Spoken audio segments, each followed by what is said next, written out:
What happens when a husband doesn't yell, doesn't beg, but simply walks away armed with evidence?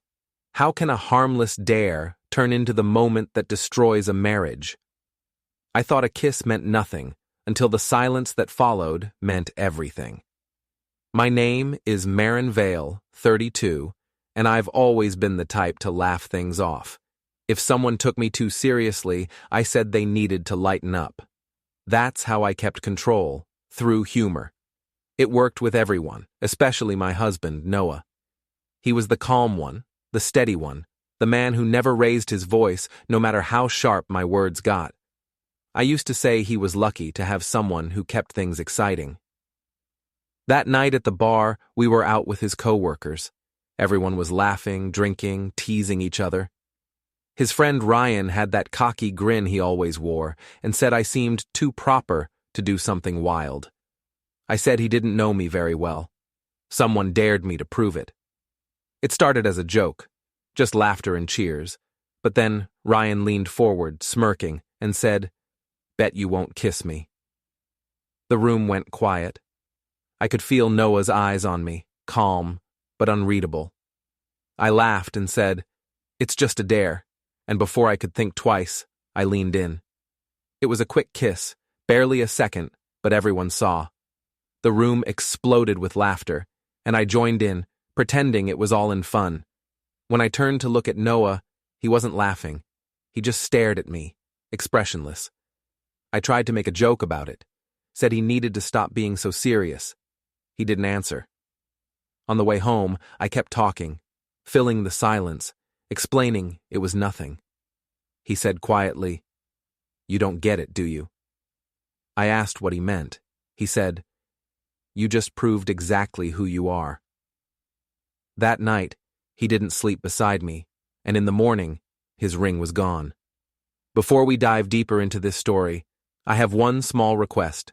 Please subscribe, drop a like, comment, and hit that hype button to boost this channel so more people can discover these incredible stories. The morning after the dare, I woke up expecting an argument. I rehearsed my lines while brushing my teeth, how it was harmless, how everyone was laughing, how Noah was just embarrassed in front of his friends. But when I came downstairs, he was already dressed for work, calm as ever, packing his lunch like it was any other day. I asked if he was still mad. He said, "I'm not mad." That tone scared me more than anger would have. I tried to keep things light. I said he shouldn't act like a kiss meant anything. He said, "You mean it didn't?" I laughed, but it came out shaky. He put on his jacket and said, "You made me the punchline in a room full of people I have to see every day." I told him he was being dramatic, that people would forget. He said, "I won't." Then he left, and the door clicked shut, like a sentence being written. All day, I kept telling myself he'd calm down. That's what he always did. I texted him twice, playful messages with heart emojis, and he didn't reply. I posted a picture from the night before, everyone laughing, drinks in hand, and captioned it "Fun night with the crew." Within an hour, someone commented, "That dare, though." I deleted the comment and tried to shake off the dread that crept up my neck. When I got home that evening, his truck was in the driveway, but the house felt heavy, quiet. He was in the living room, scrolling through his phone. I sat beside him and said we needed to talk. He said, "About what? You already decided what kind of wife you want to be." I said it was unfair to judge me over one thing. He looked up and said, "One thing you let everyone record." My stomach dropped. He showed me his phone. Someone from work had sent him a clip from the bar, the kiss, the laughter, my smile afterward. My face looked carefree, maybe proud. I tried to laugh it off again, said, "It's not like I cheated." He said, "You did it to humiliate me." I said, "It was just a dare." He said, "Exactly." Then he stood up and walked away. That night, I couldn't sleep. I heard him moving things in the guest room, drawers opening, boxes shifting. I told myself he was cooling off, that this was his way of processing. The next morning, his side of the closet looked thinner, half the shirts gone, his boots missing. Lydia came over that afternoon. She brought coffee and tried to make me laugh. I told her everything, how it was blown out of proportion, how Noah was taking it too seriously. She said, "He's just embarrassed. Give it time." I said, "He's acting like I betrayed him." She shrugged and said, "You didn't do anything wrong. If he can't take a joke, that's on him." I nodded because I wanted to believe her. Later, I sent Noah a long text apologizing, saying I'd made a mistake, but it didn't mean anything. He replied hours later, "Mistakes mean something when you make them in public." That one line hit harder than I expected. I typed out a dozen responses but never sent them. 2 days later, I stopped by his job with lunch like I used to. The secretary looked uncomfortable when I walked in. She said, "He's in a meeting." I said I could wait, but she hesitated before adding, "Maybe it's not a good time." I could tell she knew about the video. Everyone did. On my way out, I saw Ryan across the parking lot. He waved, smirking. I ignored him. That night, I found Noah sitting at the kitchen table, papers spread out in front of him. He didn't hide them when I walked in. They looked like forms, bank documents maybe. I asked what he was doing. He said, "Separating what's yours and what's mine." I laughed, thinking he was joking. He didn't smile. He said, "You've spent the last week pretending this was a joke. I'm just treating it like one." I started crying then, more from shock than guilt. I said he couldn't just throw everything away over something so small. He said, "It stopped being small when I realized you enjoyed it." I said he was twisting things, that he was trying to make me the villain. He said, "You did that yourself." He stood up, gathered the papers, and walked toward the door. I asked where he was going. He said, "To get advice from someone who doesn't confuse loyalty with laughter." Then he left. I sat at the table for hours, staring at the empty space where he'd been. The house felt colder, the silence sharper. My phone buzzed. Another message from Ryan saying, "Guess he finally noticed you're too fun for him." I didn't reply. For the first time, the joke didn't feel funny anymore. The following week, I convinced myself that distance was a good thing. Noah needed time to calm down. I'd give him space, then we'd talk it out. That's how things had always worked before. I told myself he couldn't really stay angry over one stupid dare. But the silence dragged on. No texts, no calls, not even a note. Every night I checked the driveway, hoping to see his truck. It never came. By Wednesday, I couldn't take it anymore. I drove to his mother's house.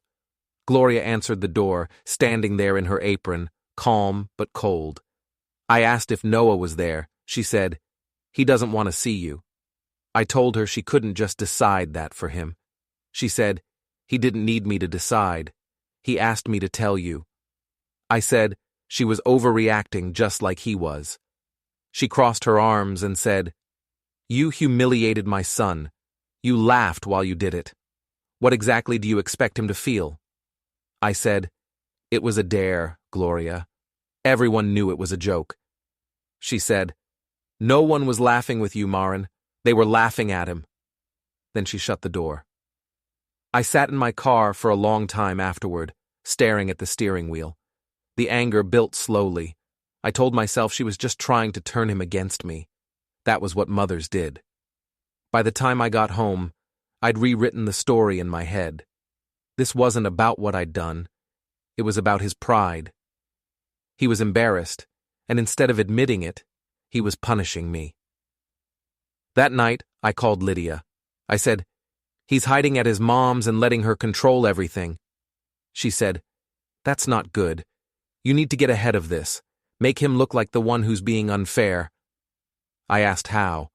She said, "Show people you're fine. Make it public. He hates attention." So I did. I posted a picture of myself and Emma baking cookies, captioned, "Just another normal weekend at home." Some people forget what family means. It was subtle, enough to sting. The post got a lot of comments, mostly friends saying they hoped things were okay. I replied with hearts, acting like everything was perfectly fine. The next day, I got a text from Noah. Don't use our daughter to make a point. I told him he was paranoid. He didn't respond. At work, things started feeling different too. The receptionist whispered when I walked by. Ryan came in one afternoon, smirking like nothing had changed. He said, "You should have seen the look on his face that night." I told him to stop talking about it. He said, "Relax, it's old news, he'll get over it." I said, "You don't understand, he's serious this time." He laughed and said, "No man actually leaves his wife over a dare." But later that night, when I got home, I noticed something new. A plain envelope on the table, no return address. Inside were printed screenshots, photos of me and Ryan at the bar, messages between us that I didn't even remember sending. Flirty ones. Harmless, I thought. But they looked bad. At the bottom was a single handwritten note. "You call it harmless. I call it proof." My hands shook. I wanted to scream, to call him and demand how he could dig through my messages, but I couldn't deny what I saw. I texted him anyway, saying he had no right to invade my privacy. He replied almost instantly, "You gave up privacy when you made a game out of marriage." That night, I barely slept. I kept replaying everything in my head, trying to find a way to make myself the victim again. The more I thought about it, the angrier I got. I told myself he was just trying to control the story, to make me look like the bad guy before I could explain. So I called Lydia again. I said, "He's building a case against me. You think he'd actually try to divorce me?" She said, "He won't. He's bluffing. He's too quiet to follow through." A few days later, an official-looking letter arrived in the mail, his lawyer's name printed neatly in the corner. It was a notice of separation and financial reallocation. My name was listed as respondent. I read the words 3 times, heart pounding. He wasn't bluffing. He'd frozen our joint account and rerouted payments for the house. I called him immediately. He picked up on the second ring. I said, "You can't do this." He said, "I already did." I said, "You're being cruel." He said, "I'm being careful."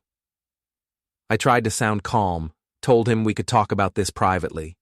He said, "You already made it public." When he hung up, I realized something I didn't want to admit. He wasn't punishing me out of anger.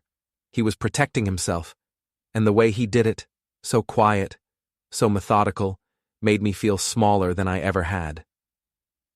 That night, I sat on the couch scrolling through old photos of us, wondering when exactly I stopped taking him seriously.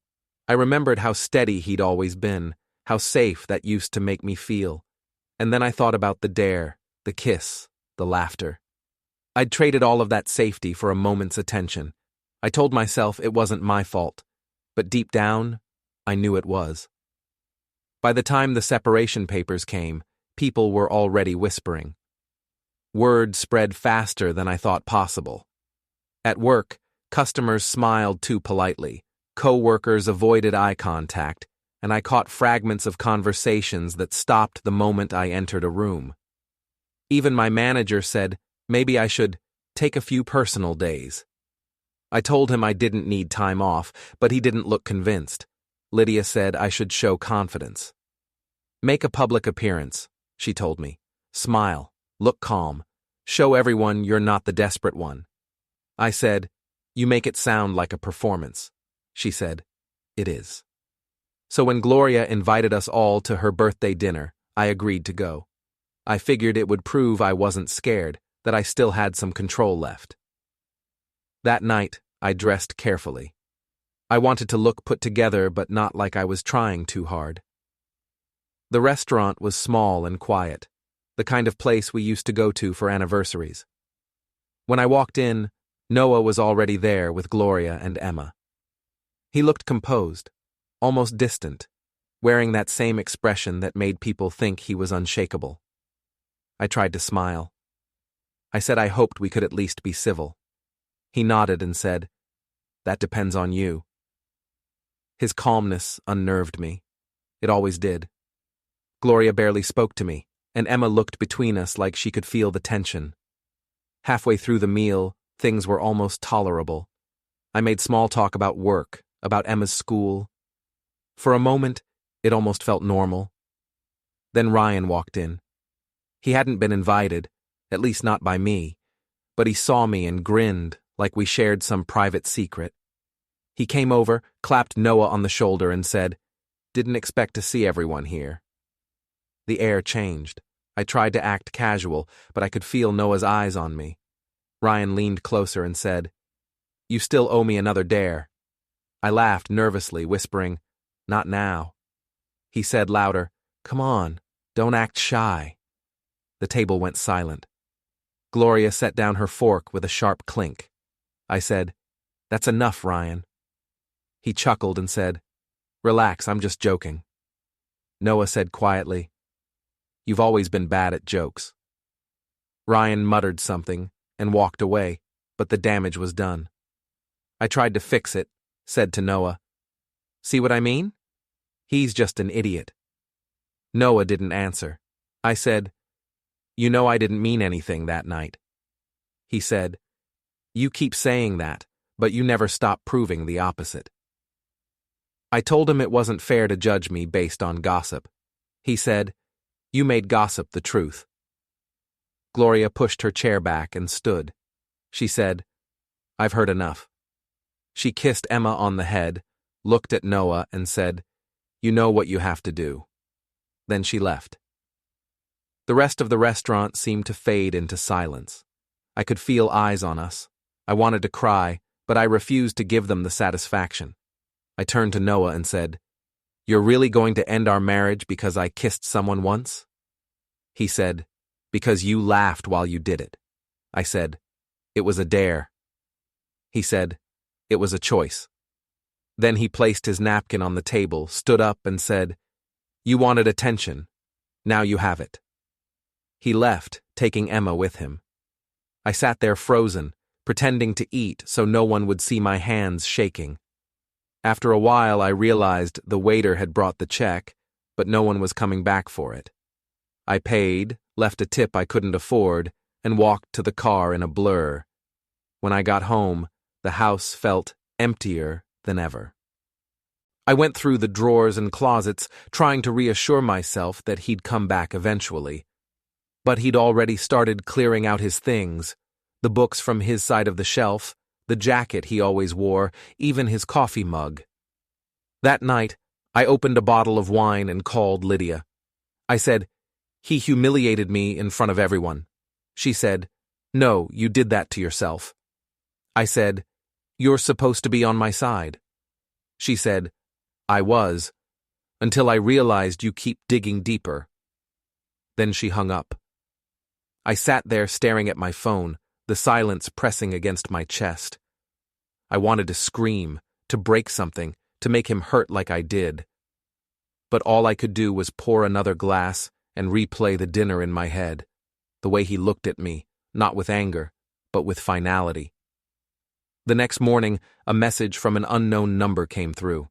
It was a short video, me laughing at the restaurant, Ryan's voice in the background, Noah's calm face turning away. The caption read, "You wanted attention. You've got it." I stared at it until my hands started shaking. I knew exactly who had sent it. And worse, I knew Noah didn't need to lift a finger. The world was already doing his revenge for him. The video spread faster than I could have imagined. It was on a few local pages within hours, then in a neighborhood group by the end of the day. People I barely knew were commenting. Some defending me, most not. I kept reading words like pathetic, embarrassing, and karma. Someone even tagged the bar we'd been at, saying they'd seen me there with that coworker. Every time I refreshed the page, there were more reactions. I told myself it would fade, that people had short memories, but it didn't. It only grew. I blamed Noah, of course. I told myself he must have leaked it. He had the clip, or someone close to him did. I called him over and over, but he never picked up. When I texted, all he wrote back was, "Stop contacting me outside of matters involving Emma." That cold formality, it didn't sound like my husband anymore. It sounded like someone who had already erased me. That night, I went to Gloria's house. It was late, and I didn't care how it looked. She opened the door, wearing a robe, her expression as calm as ever. I said, "You have no right to keep Emma from me." She said, "I'm not keeping her. Her father is." I said, "You've turned him against me." She said, "You did that all by yourself." Then she added, quieter, "You think this is about a kiss. It's about the way you laughed while you hurt him." Then she shut the door, just like before. I sat in my car and cried until the windshield blurred. But even through the tears, I was angry. Angry that no one understood. Angry that everyone had already decided whose side they were on. The next morning, I went into work only to be called into my manager's office.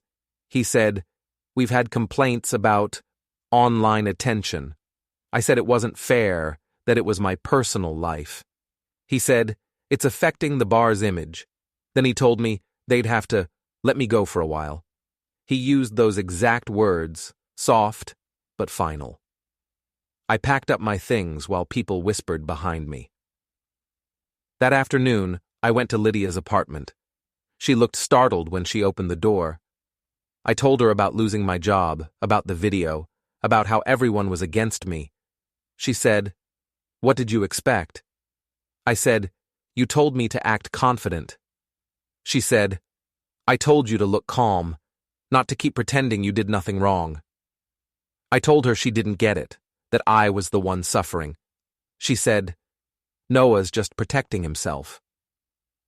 Later that week, I came home to find two movers in the living room. They were polite but distant, carrying boxes labeled with his name. One said, "We were told to collect remaining property items for Mr. Vale." I said they couldn't just take things. He said, "We have authorization from his lawyer." When they left, they handed me an envelope. Inside was a notice of divorce and custody petition. The words blurred as I read them. Irretrievable breakdown, public humiliation, recorded evidence. I couldn't even process the rest. The letter said he was requesting full custody of Emma and exclusive rights to the house. I threw the papers onto the floor and screamed until my voice broke. That night, I drank too much and called him again. When he finally answered, his voice was calm, almost pitying. I said, "You can't take her from me." He said, "I'm not taking her, I'm keeping her safe." I said, "You're cruel." He said, "You're careless." I said, "It was one mistake." He said, "No, it was a pattern." Then he hung up. For the next few days I lived in silence. No one called, no one checked on me. Even Lydia stopped responding. I scrolled through old messages from Noah, reading words that once felt warm but now cut like glass. Little things like home soon and good night. Love. I couldn't believe how far away that version of us felt. A few days later, a letter came from his lawyer, formal, cold, businesslike. It listed the date for the first court hearing and included a line about submission of supporting evidence. I knew exactly what that meant. The videos, the messages, the comments, everything that had once been a joke was now being filed as proof. That night, I went to Emma's room and sat on her bed. The smell of her shampoo still lingered on the pillow. I whispered that I was sorry, even though she wasn't there to hear it. I said it over and over like it could undo something. But all it did was make the house feel emptier. I thought about calling Noah one more time, telling him I still loved him, that I never meant to break anything. But what could I say that he hadn't already heard? The silence he'd left behind said everything. It was louder than any argument, sharper than any insult. And for the first time, I realized silence was his revenge, and it was working. The courthouse smelled like old paper and cold coffee. I sat on the hard bench outside the hearing room, my hands shaking in my lap. I dressed carefully that morning, trying to look composed. Nothing flashy, just neutral colors and a forced smile. Lydia sat beside me, scrolling on her phone, pretending not to notice how close I was to crying. I told her, "He's not really going to go through with this." She said quietly, "He already has." When Noah walked in, everything in me clenched. He was calm as always.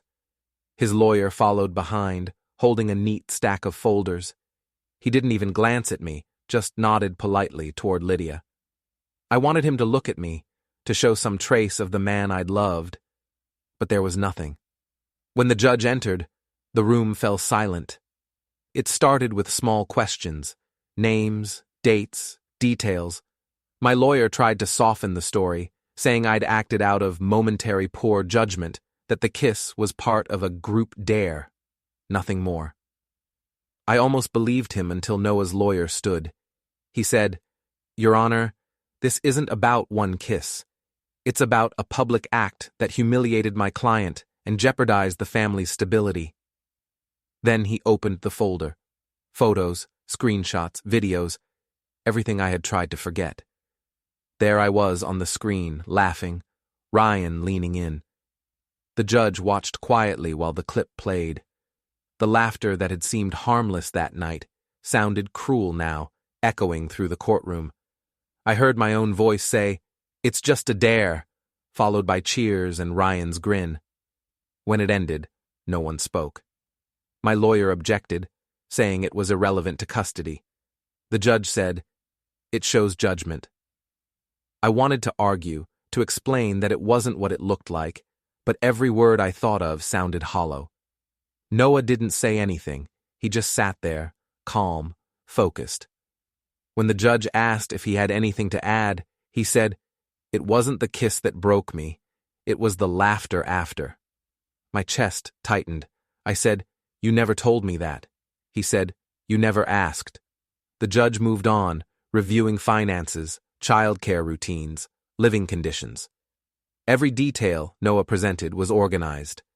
Bank records, work schedules, proof that he'd been the one taking Emma to school and appointments for months. My lawyer tried to counter with character arguments, but the facts were against me. I'd spent so long trying to look like the victim that I hadn't realized I'd left a trail of carelessness behind. When the judge called a recess, I went into the hallway. Noah was standing by the window, talking quietly with his lawyer. I walked up to him. He looked at me, polite but distant. I said, "You're really doing this?" He said, "I told you I would." I said, "We can fix this." He said, "We can't even talk without it turning into a defense." I said, "So that's it?" He said, "That's it." Back inside, the judge gave his decision. Custody of Emma to Noah. I'd get supervised visitation every other weekend until further notice. I couldn't breathe. My lawyer whispered that we could appeal, but the words didn't even register. All I could see was Noah, his face steady as he signed the papers. When the session ended, I tried to speak to him again, but he walked past me. Gloria was waiting by the door with Emma, who ran into his arms. She looked up at me and waved, small and unsure. I waved back, tears burning my eyes. Gloria gave me a nod, not cruel, just final, and turned away. Outside the courthouse, the air felt too bright. Lydia stood beside me, quiet for once. I said, "He made me look like a monster." She said, "You did that yourself." I wanted to snap at her, but I didn't have the energy. She squeezed my arm gently and said, "He's not angry anymore. That's how you know it's really over." When I got home, I sat at the kitchen table, surrounded by silence. The counters were bare, the air thick. I found the papers he'd signed earlier, final custody agreement, property division. His signature was clean, deliberate. On the last page, there was a note in his handwriting, something he must have left with the clerk. It said, "You wanted freedom. Don't call it punishment when you finally have it." I stared at it for a long time. I thought about every joke I'd ever made, every moment I'd laughed off instead of apologizing. All of it had led here, to a courtroom, to silence, to a husband who no longer looked at me like I mattered. That night, I poured a drink and sat by the window, staring out at the empty driveway where his truck used to be. For the first time, I didn't tell myself he'd come back. I knew he wouldn't. The only thing he'd left behind was the quiet proof that even good men can learn to walk away when the laughter finally dies. The house feels foreign now, like I'm living in a stranger's version of my life. The curtains are gone. The couch is gone. Even the pictures on the walls, every smiling photo of us, vanished with him. I tried to fill the space with noise, music, TV, anything, but it just made the silence heavier. Every sound reminds me of how empty it is. The court's decision came a week ago. I've read it at least a dozen times. It's all phrased so politely. Irretrievable breakdown, custody awarded, visitation rights pending review. Cold words, clean words, the kind that erase years of shared moments like they were typos on a form. I keep thinking about how Noah didn't shout, didn't throw things, didn't even gloat. He just followed the process, line by line, until there was nothing left for me to hold on to. He came by yesterday with Emma. It was her first visit since everything ended. She looked taller somehow, quieter. She held his hand the entire time. When she saw me, she smiled, but it was the kind of small smile kids give teachers, not mothers. I asked if she wanted to see her old room. She nodded politely. Noah followed her, staying close. In her room, I'd tried to keep things the same, her posters, her toys, even the stuffed bear she used to sleep with. She picked it up but didn't say much. I told her she could come stay more often, that things were calmer now. She glanced at her father, then said, "Daddy says I can visit when the judge says it's okay." My throat tightened. I said, "The judge will say yes soon." She nodded, still quiet. When they were leaving, I walked them to the door. I told Noah he didn't have to treat me like a stranger. He said, "That's what we are now." I said, "You can't erase me from her life." He said, "I'm not erasing you. You did that when you let the world see what kind of person you wanted to be." Then he picked up Emma, buckled her into the car, and drove away without looking back. After they left, I sat on the steps for a long time. The sky was gray, heavy, matching the house. I realized I didn't even know where he was living now. Gloria probably had him set up somewhere safe, quiet, stable, the kind of place where people smiled at him in the grocery store and told him he'd done the right thing. Later that evening, Lydia came by. She didn't bring her usual energy. She looked nervous, unsure. I asked if she'd seen the video again, if people were still talking. She said, "No one's talking anymore." I said, "Then maybe it's blowing over." She shook her head. "No, I mean no one cares anymore, Maren. It's over, completely." The way she said it made my chest ache. I asked if she thought he hated me. She said, "No. He doesn't hate you. He's just done trying to understand you." I wanted to argue, to say she didn't get it. But she did. She stood, touched my shoulder, and said, "You should start over somewhere else." I laughed weakly, asked, "And go where?" She didn't answer. She just left. That night I went through what little was left: papers, old bills, empty drawers. At the bottom of one box, I found something I hadn't noticed before: a small jewelry pouch. Inside was my wedding ring. I thought I'd lost it, but there it was, cold and dull, the engraving inside still faintly visible. Always steady. I slipped it onto my finger. It stopped halfway, too tight now. I couldn't tell if that was irony or punishment. I sat at the kitchen table for hours, holding that ring, tracing the edges. I thought about the night of the dare, how easy it had been to laugh, to play the role of the carefree wife who could never be tamed. Everyone had cheered then, even Ryan. I'd felt untouchable. But in the quiet that followed, when Noah didn't yell or plead, I'd lost something far worse than his temper. I'd lost his respect. And once that was gone, there was nothing left to rebuild. Before bed, I placed the ring back on the counter, the same spot where his had once rested. The morning light caught it, just like before, turning it gold for a moment before the shadows took it again. I whispered, "It was only a dare," just to hear how it sounded now. The words hung in the air, flat, meaningless. For the first time, I didn't try to convince myself I'd been misunderstood. The truth was simpler and crueler. I'd gambled with something irreplaceable for the thrill of being noticed, and he'd simply refused to play anymore. That was his revenge. Not anger, not noise, just the quiet certainty that he no longer needed to care. And that silence, more than anything, was what I couldn't live with. Don't forget to hit like, subscribe, and turn on the bell so you don't miss the next story. Write in the comments from which city you are watching.